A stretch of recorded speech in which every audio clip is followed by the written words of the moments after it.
Bismillahirrahmanirrahim. Assalamualaikum warahmatullahi wabarakatuh.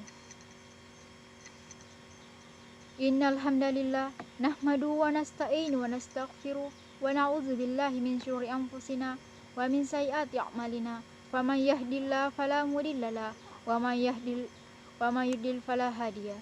Asyhadu an la ilaha illallah wa asyhadu anna Muhammadan abduhu wa rasuluh.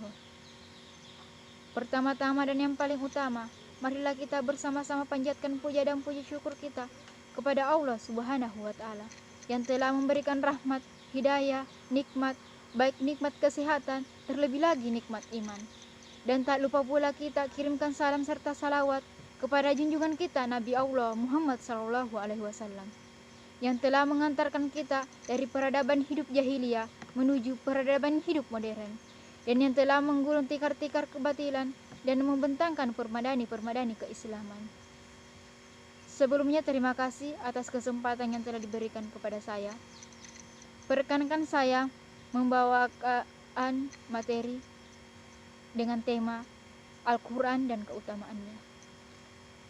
Sebagaimana yang kita ketahui bahwa Al-Quran adalah pedoman hidup manusia, namun hanyalah orang-orang yang bertakwa yang akan mendapatkan manfaatnya. Sebagaimana firman Allah Subhanahu wa taala dalam Al-Quran surah Al-Baqarah ayat 2 yang berbunyi, Zalikal kitabu la raiba fihi hudal lil muttaqin, yang artinya kitab Al-Quran ini tidak ada keraguan padanya, petunjuk bagi mereka yang bertakwa. Allah Subhanahu wa taala menurunkan Al-Quran sebagai petunjuk bagi umat Islam, dan petunjuk tersebut akan bisa kita dapatkan dengan memperbanyak membaca Al-Quran, memahami Al-Quran, mempelajari Al-Quran, dan mengamalkan Al-Quran.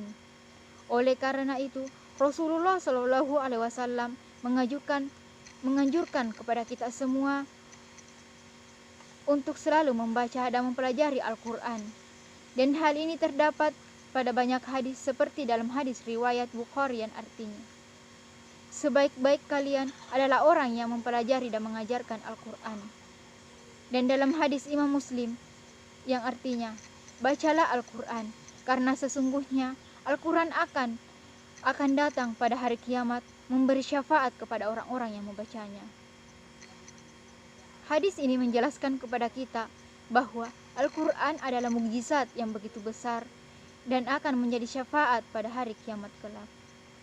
Selain itu, keutamaan lain yang akan kita dapatkan yaitu mendapatkan ketenangan jiwa atau hati yang tentunya sangat luar biasa, di mana setiap ayat Al-Quran yang kita baca akan mendatangkan ketenangan dan ketentraman, karena seperti yang diketahui bahwa Al-Quran merupakan asyifa atau obat, sebagaimana firman Allah Subhanahu wa taala dalam Quran surah Al-Isra ayat 82 yang artinya, dan kami turunkan Al-Quran sesuatu yang menjadi penawar dan rahmat bagi orang-orang yang beriman, sedangkan bagi orang-orang yang zalim, Al-Quran itu hanya akan menambah kerugian.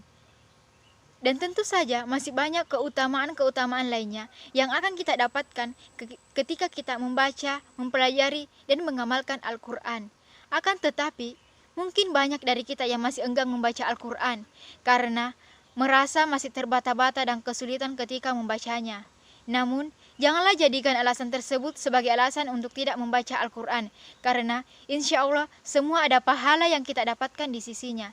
Sebagaimana yang dijelaskan dalam hadis riwayat Imam Bukhari dan Muslim yang artinya, orang yang membaca Al-Quran tetapi terbata-bata, kesulitan, dan merasa berat dalam membacanya, maka mendapatkan dua pahala. Dua pahala yang didapatkan orang yang membaca Al-Quran dibarengi dengan kesulitan, itu karena yang pertama, karena ada niat dalam dirinya untuk membaca Al-Quran, dan yang kedua, karena kesulitan membaca Al-Quran. Oleh karena itu, saudara-saudari sekalian, janganlah kita mencari-cari alasan untuk tidak membaca Al-Quran, meskipun masih terbata-bata dan kesulitan. Dan semoga kita termasuk dari orang-orang yang senantiasa mencintai Al-Quran, orang-orang yang senantiasa membaca Al-Quran, memahami Al-Quran, mempelajari Al-Quran, dan senantiasa mengamalkan Al-Quran.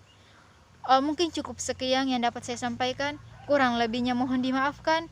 Billahi fi sabilil haq fastabiqul khairat. Wassalamualaikum warahmatullahi wabarakatuh.